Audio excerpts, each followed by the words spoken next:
Isa na namang araw ng ating pag-harvest dito sa ating garden. So good morning, kamatis.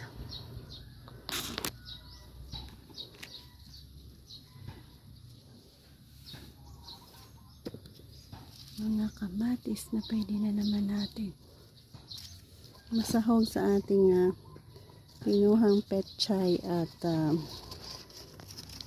hantak na maliliit. Ayan o. Continue tayo dito sa kabila.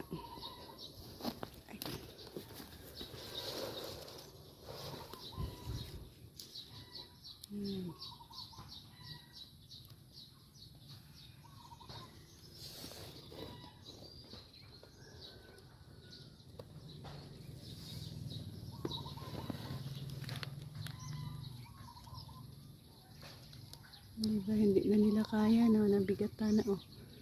Sobrang bigat na siguro.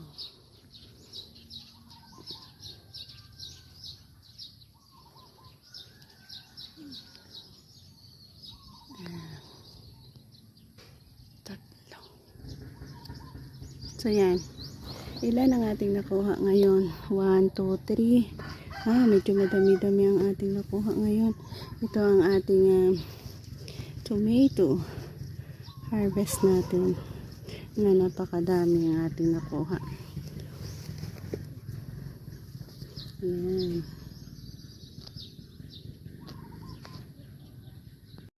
Yan, mga bagong pitas na mga kamatis ang ating ipinapakita na naman sa inyo.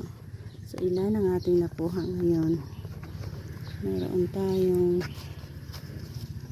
so good enough na naman yan.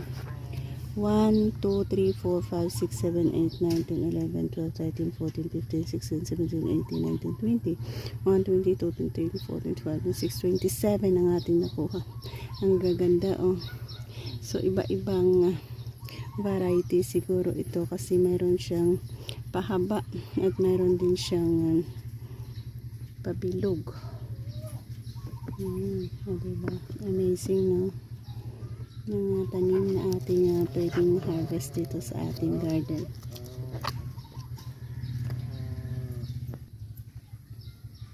Besides sa kamatis, isa rin ito sa mga gulay na ating harvest.